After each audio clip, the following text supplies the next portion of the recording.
há ainda alguém que ficasse da casa de Saul para que lhe faça bem, e por amor de Jonatas. E havia um servo na casa de Saul, cujo nome era Ziba, e o chamaram que viesse a Davi.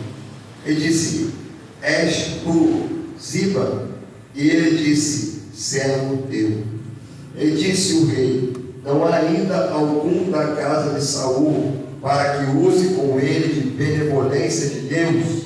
Então disse Ziba: ainda há um filho de Jonatas, aleijado de ambos os pés. E disse-lhe o rei: onde está? E disse Ziba ao rei: eis que está em casa de Maquir, filho de Amiel, em Lodebar. Então mandou o rei Davi e o tomou na casa de Maquir, filho de Amiel, filho de Lodebar. E vindo Mefibosete, filho de Jonatas, filho de Saul, a Davi, se prostrou com o rosto em terra e se inclinou e disse Davi: Mefibosete? E ele disse: eis aqui teu servo. E disse Davi: não temas, porque de certo usarei contigo de beneficência, por amor de Jonatas teu pai, e te restituirei todas as terras de Saul teu pai, e tu de contínuo comerás pão à minha mesa. Se assenta glorificando ao nome do Senhor. Eu peço a língua a sua atenção, para que consigamos trazer aqui algumas revelações da palavra do Senhor. A primeira que nós encontramos aqui: Davi era um rei do povo. Davi era um homem que é um dos exemplos em que Deus ele não trabalha com a lógica humana. O homem tem sempre uma forma de querer ditar as coisas, de querer que as coisas andem na sua regra, que as coisas andem de acordo com aquilo que é estabelecido pelo homem. Mas Deus não. Deus ele vê o que está no coração. Deus ele manda Samuel à casa de Jessé, e Deus fala com Samuel: lá eu tenho provido um novo. Ué, mas Saul ele ainda governa. Ué, mas Saul ele ainda é rei. Mas o Senhor mandou ele ungir um rei. E ele chega na casa de Jessé, e ele se depara com 6 jovens, vistosos, novos, bonitos, de guerra, homens valorosos, com aparência de rei, com aparência de bonito. Mas eu repito o que eu falei anteriormente: Deus não trabalha com a lógica humana. Deus não trabalha com aquilo que os nossos olhos acham que é o certo. Samuel ele olha para os 6, ele vai dizer: aqui, com certeza, um desses 6 é o rei, porque Deus falou que aqui estaria o rei. E ele olha para um, Deus fala: não é isso.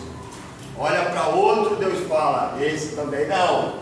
Olha para outra, coisa vai ficando difícil na mente de Samuel, porque, irmãos, eu costumo dizer na minha igreja ou nas minhas ministrações, que quando eu leio a palavra, eu procuro entrar aqui dentro e entender. Então, venha comigo no raciocínio. Olha como deve ter ficado a mente de Samuel. Se eu vou chegar aqui eu vou encontrar o rei, aqui eu vou ungir, tem 6 moços aqui, e Deus ele de repente me diz que é nenhum dos 6. Espera aí. Algo embaralhou a mente daquele homem. Se na casa de Saul, de Jessé, estaria o rei, por que nenhum dos 6 que estão à mesa não é rei? Por que nenhum dos que estão à mesa não é o que você imagina? Porque, irmãos, Deus não trabalha na minha ótica, na tua ótica.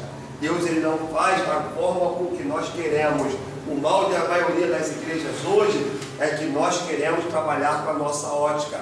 Nós queremos consagrar o brilho, levantar pessoas, fazer a obra, chamar para os grupos, chamar para as lideranças as pessoas segundo o que a gente vê, segundo o que a gente acha que é capacidade, segundo o que a gente acha que é preparado, sim ou não. Porque se você olhar bem por isso, irmão, Moisés ele nunca colocaria colocaria Josué no seu lugar. Tinha ali Arão, tinha ali Ur, que eram seus irmãos que já vinham de longo na caminhada, mas Deus falou, é Josué.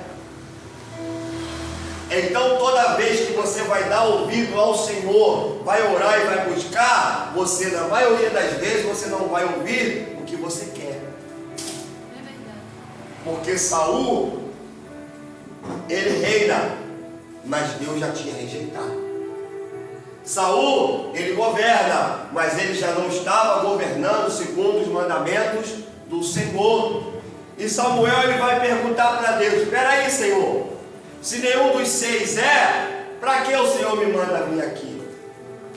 Se nenhum dos 6 é o escolhido, por que o Senhor me mandou aqui?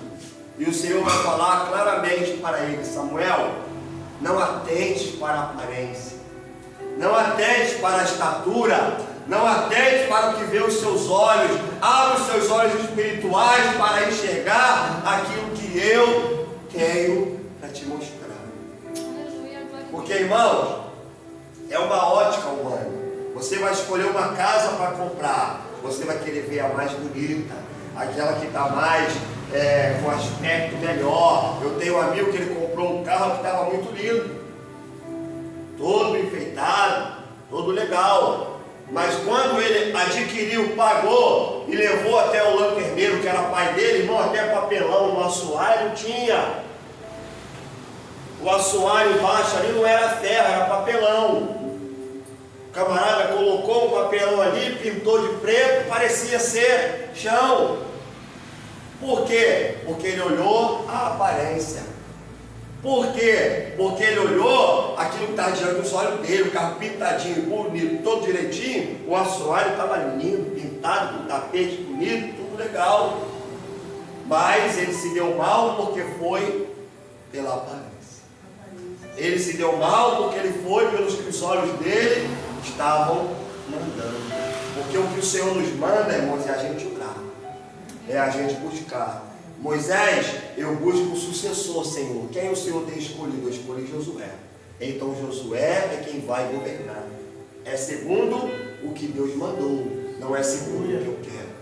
É segundo o que Deus escolheu, não é segundo o que eu quero. E Deus, ele vai falar para Samuel, abriu os seus olhos, Samuel? Conseguiu abrir a visão? Que eu não vejo como você vê, que eu não escolho segundo o que você escolhe, e que eu não estou preocupado com aparência, com beleza, com postura. Porque Deus sabia, irmão, que nenhum dos 6 filhos de Jessé que ali estavam preparados para levar o reino do Senhor. E Samuel estava crente que um dos 6 estavam capacitados. Se ele não dá ouvido à voz do Senhor. Traz isso para mim e para a tua vida, irmãos. Se nós não buscássemos ao Senhor. Se nós não ouvíssemos a voz de Deus.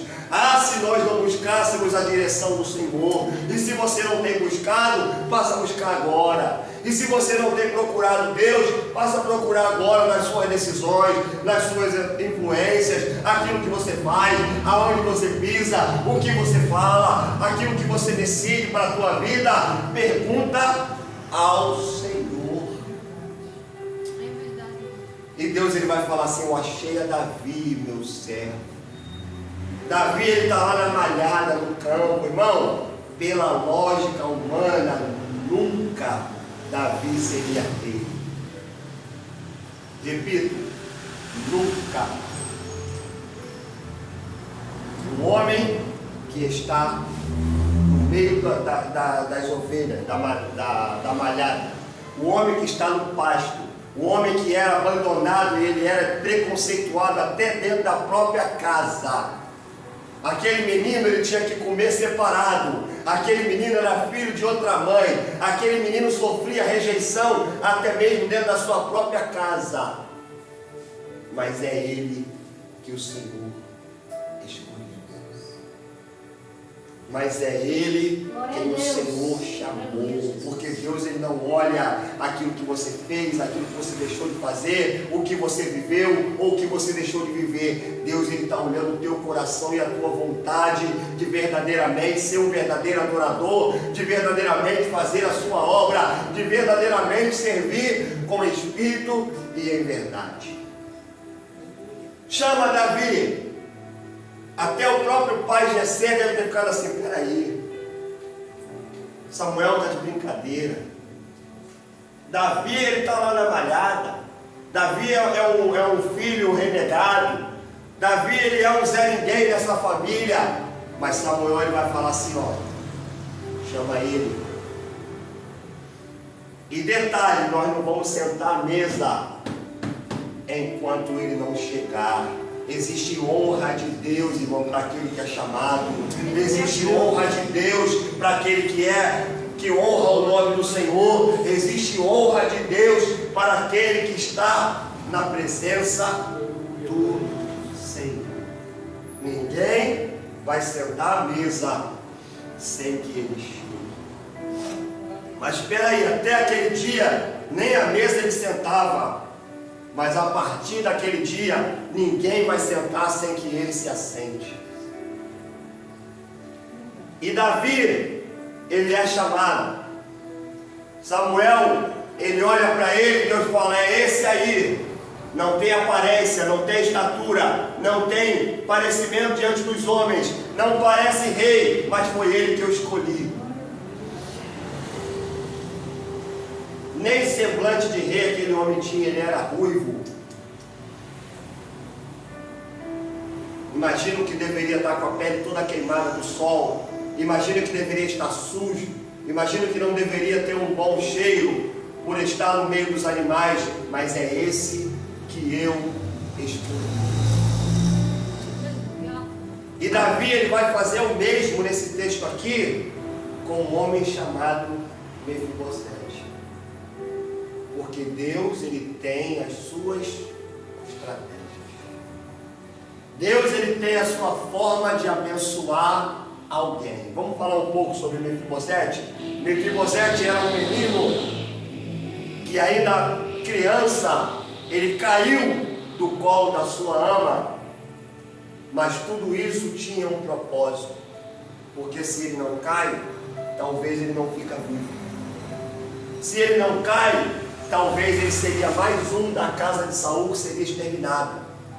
Então, por ele ter sofrido esse acidente, ele é levado para Lodebar. Irmão, se você olhar no original, Lodebar significa esquecimento.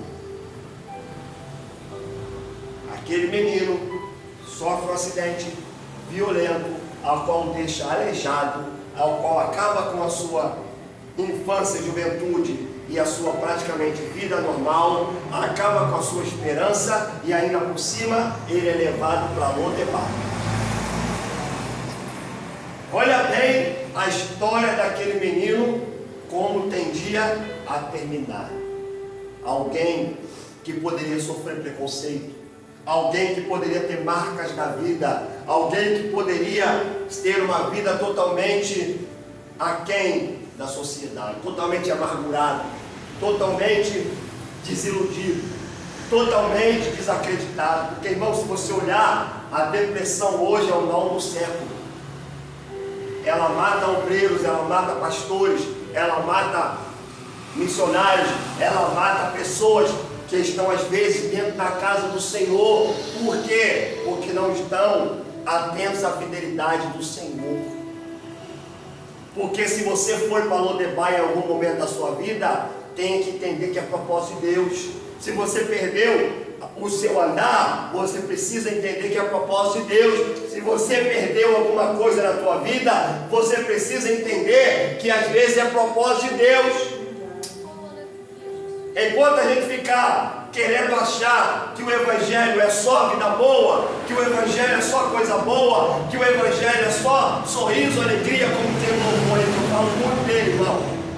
Agora é só vitória, a prova acabou, a luta ela foi embora, agora é só vitória. Eu não sei que evangelho é esse que essa pessoa que compôs esse hino conhece, mas não é o evangelho de Jesus. Eu vejo Jesus ele falar em João capítulo 16: no mundo terás aflições, mas tem de bom ânimo, eu venci o mundo e vós também vencereis. Ainda que você esteja em Lodebar, guarda a tua confiança. Eu vejo Saulo levantar a mão para o Senhor, percorrer a Ásia, apanhar, sofrer naufrágio, ter um espinho na carne, padecer, apanhar, tomar surra, naufragar, passar diversas provações, mas eu vejo ele no final da sua vida, lá em 2 Timóteo, seu capítulo 4, dizer assim: eu combati o bom combate, eu acabei a carreira e eu guardei a minha fé. O mais importante da sua trajetória é: não importa onde você esteja, não importa o que você esteja vivendo, não importa o que te aconteceu, o que importa é que você tem que guardar a sua fé. O que importa é que você tem que preservar a sua vida com Deus. Peraí, mas você está falando isso para mim, eu estou em Lodebar. Peraí, você está falando isso para mim, eu estou sendo humilhado. Peraí, você está falando isso para mim, eu estou passando por perseguições danadas. Eu sou rejeitado na minha família, eu passo por dificuldade, eu vivo dessa maneira e daquela. Mas o Senhor, Ele é na tua vida, e é isso que importa. Glória a Deus. Para de acreditar nesse evangelho que dizem por aí. Vai ter riqueza, vai ter alegria, vai ter vitória, vai ter tudo do bom, vem que Deus te dá, que Deus faz, que Deus acontece. Eu não sei que Bíblia que esse povo está lendo, mas não é a palavra do Senhor. Deus ele faz prosperar. Deus ele dá o melhor dessa terra se Ele quiser. Mas se Ele te escolheu para sofrer, se Ele te escolheu para padecer, se Ele escolheu para poder ser rejeitado nessa terra, ainda assim glorifique ao Senhor e acredite que os planos do Senhor, eles são melhores que os meus. Isaías 55, ele vai dizer assim: o meu caminho não é o caminho do Senhor, e os meus planos não são os planos do Senhor, e a minha vontade não é a vontade do Senhor. Aleluia. Porque a vontade do Senhor, ela é boa, ela é perfeita e ela é agradável. Não agradável a mim, não é boa para mim, não é perfeita para mim, mas é boa, é perfeita e é agradável para Ele. Então nós precisamos olhar com os olhos de Deus, nós precisamos enxergar com os olhos de Deus. Lodebar, a terra que se chamava esquecimento. Imagina, irmão, aquele jovem, ele acordava, vamos conjecturar aqui dentro do texto, mas eu sou neto de rei, mas a minha família é importante, Israel, mas eu estou no esquecimento.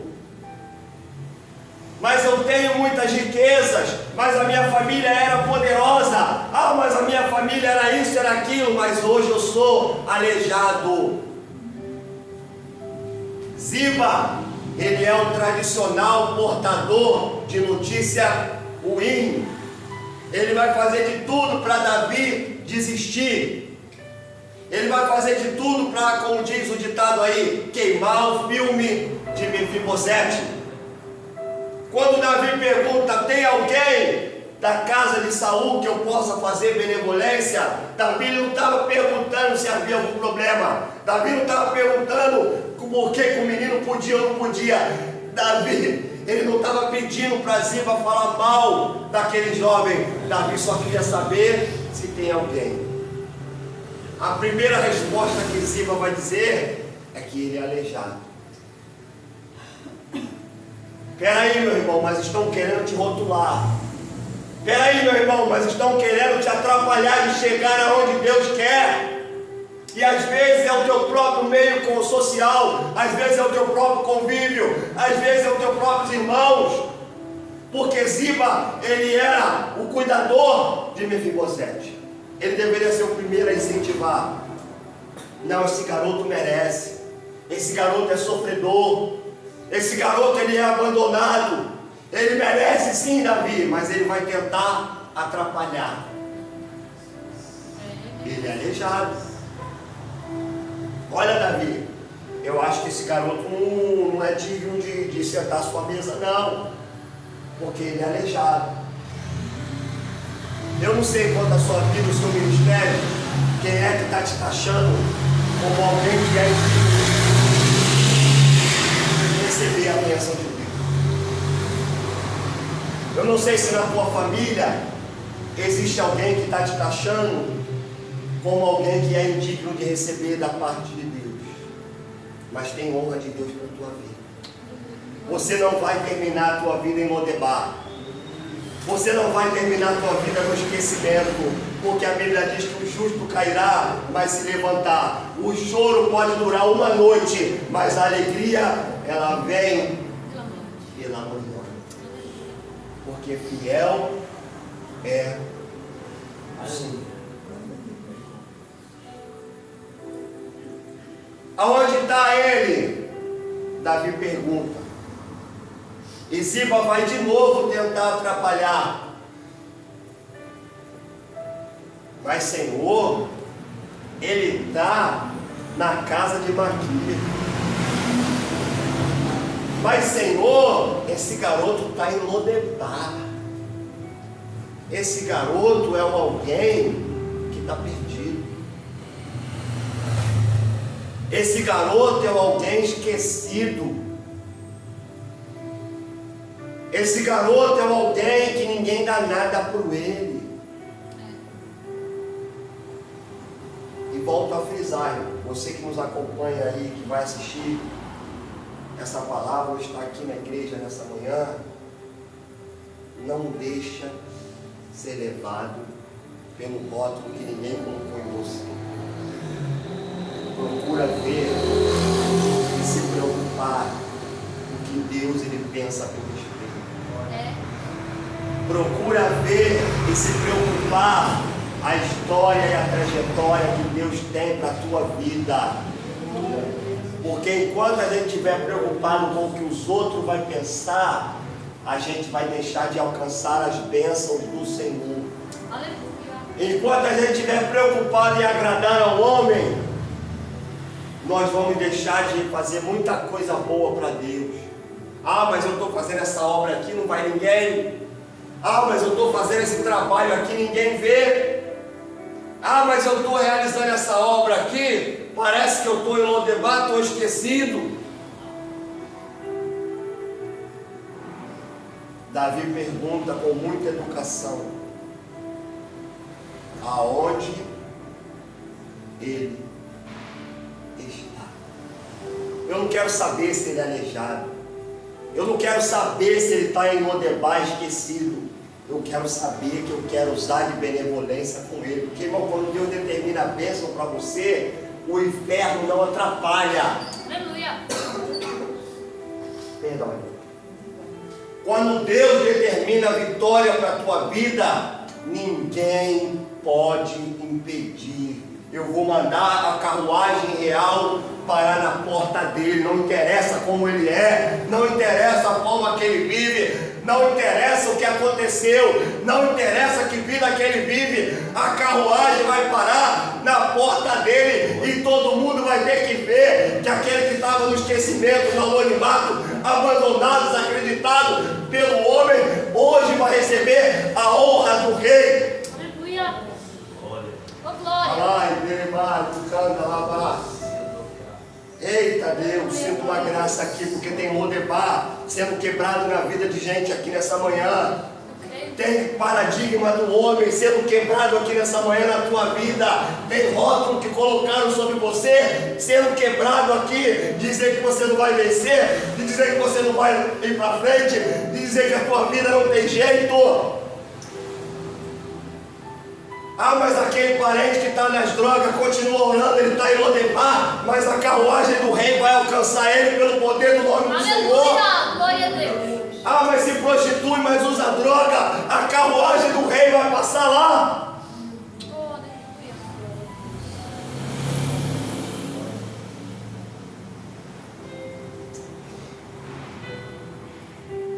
Existe louvor que eu amo muito, que ele diz assim: não me importa o que pensam de mim, vou deixar para trás minhas limitações, pois o Senhor não vê como o homem vê, Ele está atento ao coração. Aleluia. Glória a Deus. Ele exalta o puro de coração, se revela aos que buscam sua face. Oh, aleluia. Fui atraído pelo poder desse amor, tudo posso com meu Deus. Oh, aleluia.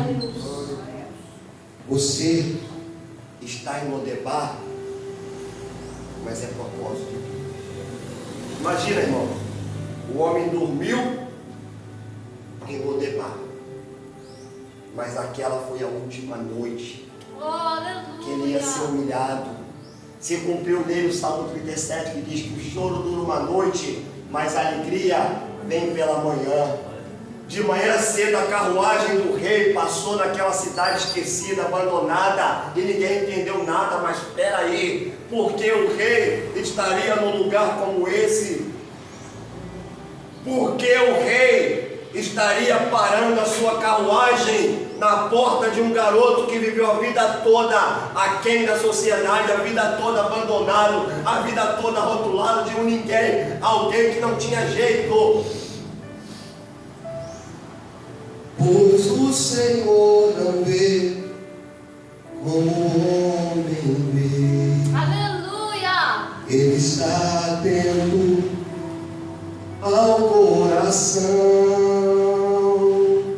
Ele exalta. Seja puro, seja fiel, seja leal ao Senhor, não importa o que acontecer. Sabe o que está faltando no nosso meio hoje? Fidelidade ao Senhor. Sabe o que está faltando no nosso meio hoje? É parar de querer servir ao Senhor pelo que Ele pode dar, pelo que Ele pode fazer. Viramos mendigos de bênção na presença do Senhor. A igreja tem sido ensinada a mendigar as bênçãos do Senhor. Estão muito pouco preocupados com a salvação. Estão muito pouco preocupados com a obra de Deus. É por isso que prostitutas estão abandonadas. Cegos e aleijados estão esquecidos, porque cada um está preocupado consigo mesmo. Cada um está preocupado com a sua própria necessidade. Estamos vivendo como Ezequiel, ele falou, aquelas duas sanguessugas que só sabia falar dá, me dá. Só estamos preocupados, falar o termo claro aqui, bem objetivo, com o nosso próprio umbigo. Se Davi ele fosse pensar dessa maneira, nunca queria mandar a carruagem lá em Lodebar.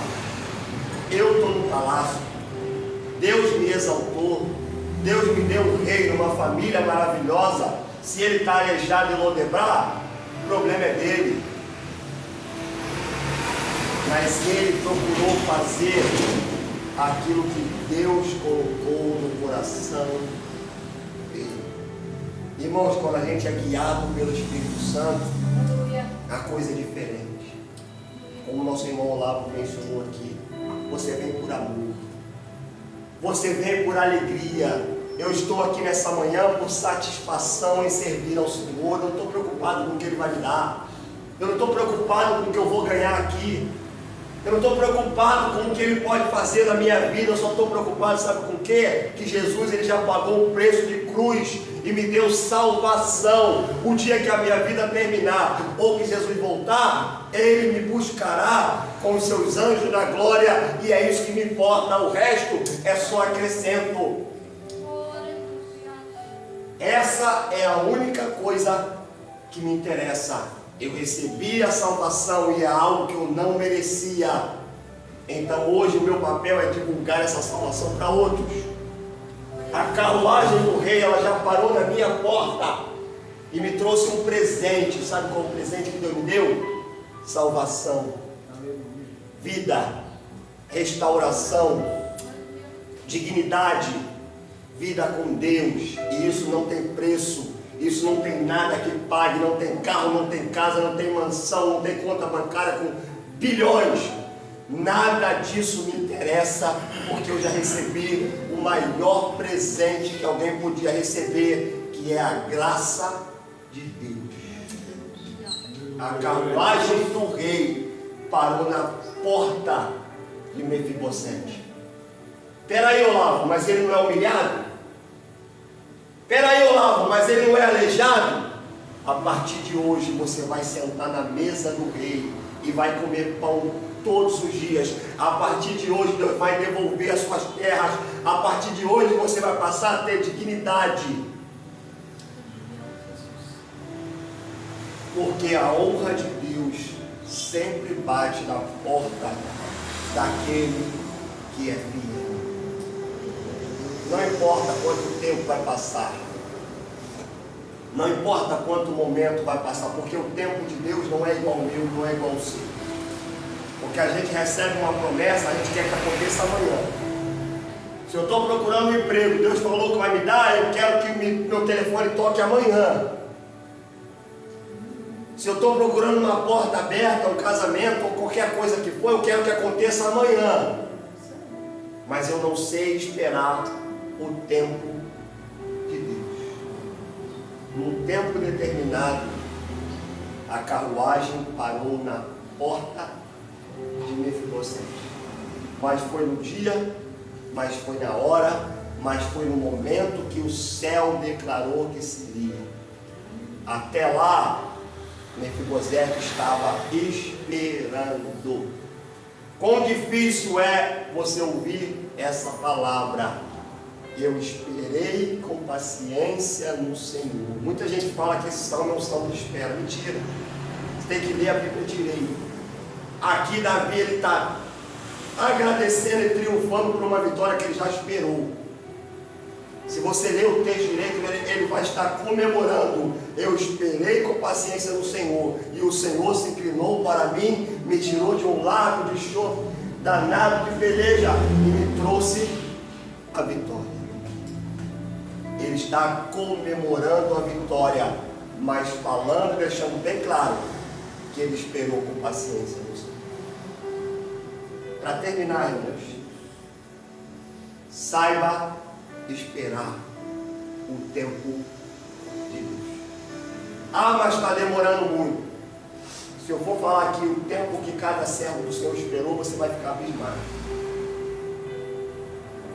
Mas isso é outra mensagem, outro dia e outro momento. Mas o que eu posso dizer nessa manhã é que não importa o tempo que você espera. Não importa o momento que você esteja passando. O que te importa, o que deve verdadeiramente importar para você, é que você é filho de Deus, que você é serva de Deus, que você está na presença do Senhor. Vamos parar de inverter os valores do Evangelho. Vamos parar de pregar o Evangelho que você só quer, só recebe, só se interessa. Mas vamos passar a servir o Senhor pelo que Ele é. Vamos passar a servir o Senhor pelo que Ele fez na minha vida. Ah, mas peraí, eu não tenho nada. Mas você tem a graça. Ah, mas peraí, eu sou um Zé Ninguém na minha família. Mas você tem a graça. Ah, mas peraí, na minha igreja ninguém me considera como nada. Mas Deus te considera. Ah, na minha família ninguém me tem como nada, mas Deus te tem como alguém que é digno da graça. A graça significa favor imerecido. Algo que eu não sou digno, algo que eu não mereço, algo que não era para me alcançar. Mas a carruagem de Deus, chamada graça, bateu na sua porta. E isso espiritualmente aqui dentro falando, era para ser o mais importante presente de Deus para minha e para a sua vida. E eu quero agradecer a minha oportunidade nessa manhã, em nome de Jesus.